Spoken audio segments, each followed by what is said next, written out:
think and he I is. would like to respond by saying the last time I asked him, he said he was. So there you have that.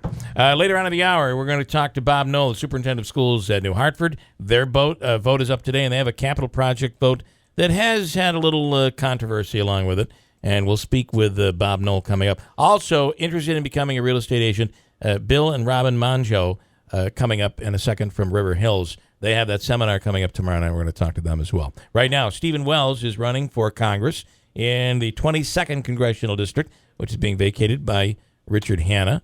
Of course, George Phillips and Assemblywoman Claudia Tenney running in a primary along with Wells coming up in June. And Stephen Wells is on the air right now. Good morning, Steve. Good morning, Bill. Thanks for waiting. And let's see. I got your release, and you're taking issue with, I don't know if anybody saw it, but Assemblywoman Tenney had an editorial on the New York Post last week, and you're taking some issue with that. Well, that's right. Yep, absolutely. I'm taking issue with it because it's utter hypocrisy. Here she is claiming that their salaries ought to be cut when year after year she's been taking salary from the taxpayers and not showing up to work. It's an outrage. So I think the last time that we heard from the Assemblywoman, and I think it was George Phillips, who was hammering around that issue as well, and her response was she missed some dates when her mother had passed away. Maybe someone was sick. But she's saying that's just not true. Her son's graduation. Yeah, her son's graduation. Yeah, well, look, the record's public, so that's utterly not true. So all you got to do is check the record. Back in 2014, I believe her mom passed away in 2015. In 2014, she missed 480 votes. It was the third worst record in the Assembly. This year, 2016, just this year, she's already missed 56 votes while campaigning. It's nonsense. And you say that she should give the money back in the release. Well, how can you sit and all of a sudden claim to be holier than thou, and there's corruption in Albany, and claim that everyone else ought to give back their salaries, and yet you don't show up for work? And look, in my business, if I don't show up for work, I get fired. Yeah. Okay, so go ahead, Manasseh. Well, I'll just ask, a big part of this editorial was calling out Skelos and Silver, obviously the two convicted and now sentenced former leaders of the Senate and Assembly. One of the things that she was pointing to is that both are eligible for and will be receiving until they die pensions from the state. You would agree, correct, that they should not be getting their pensions? Yeah, look, there's tremendous reform that needs to happen in Albany, but what I'm pointing out is that Claudia Tenney claims to be, it's easy to write this article. She's been down there. She's accomplished nothing. She's as much the part of the problem as every other politician down there. And to try to get holier than thou is just utter nonsense, and it's hypocritical when you actually look at the record. You're saying here, according to the release that you sent us, members of the Assembly make $79,000 a year. Tenney's missed votes constituted over 41% of the total votes during the session. Is that true? Well, it was in 2014. In 2014. All right. We'd been talking about a debate, Stephen, and I believe, Andrew, we've agreed on a date. And do we have you in the mix as well on this? Andrew, what's the date that we have right now? And it's not set in stone. It is not set in stone. It's okay. kind of, but it's in gravel, set in gravel, June 13th. Okay. All right, in gravel, June 13th. What do you think? I mean, you were asking for several debates, and it doesn't look like that's going to happen. I'm sorry, say again, Bill? You were asking for several debates. Yes. And it doesn't look like that's going to happen.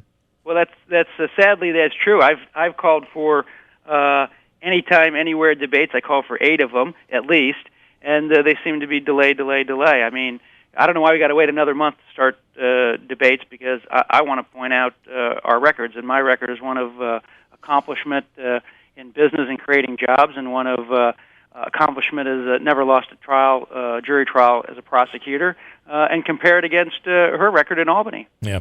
Okay, we are now to the point where it's May, and Memorial Day weekend is coming up. We're going to be a month away from this primary day.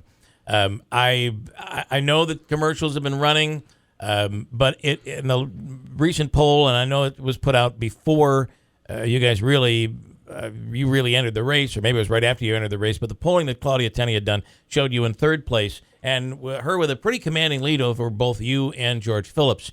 How, if she's not going to debate you, in addition to doing radio interviews here and there and that sort of thing, how do you make an impact on people to make up that gap? How are you going to be able to do that? And we're currently not seeing a lot of television and radio commercials.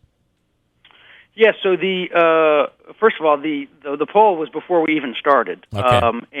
So how do we get it out is exactly what you said. We've been on Fox, and we've been on broadcast for the last 3 weeks with commercials. We've held, I think, 15 or 16 events all around the district where people can come and talk to me about their issues and answer questions.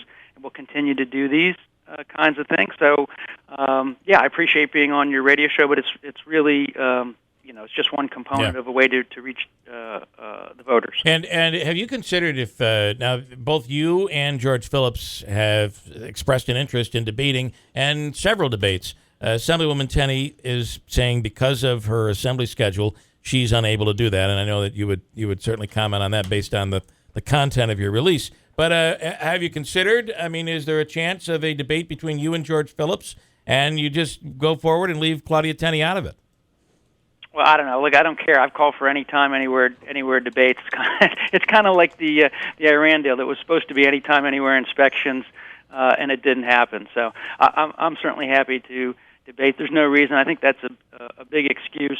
Look, she was hammering Congressman Hanna, if you recall, for not showing up, not wanting to debate or whatever the last time around. And here it is. We got to wait another month to debate. Give me a break. Well, let me ask you this: if we were to set up a debate between a three-way debate, and if Assemblywoman Tenney is unable to make it, if we were to set up a debate next week between you and George Phillips, would you be willing to participate?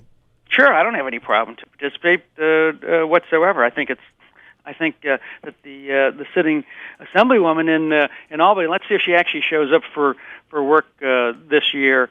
Like I said, she's already missed 56 votes this year. Let's see if she shows up or campaigns while taking the taxpayers' money this year, like she did in 2014. Okay.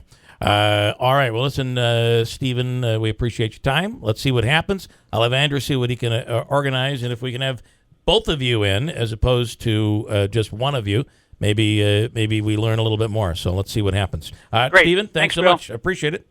Quick Yeah, break. bye-bye. Come right back. Here's Christine with an update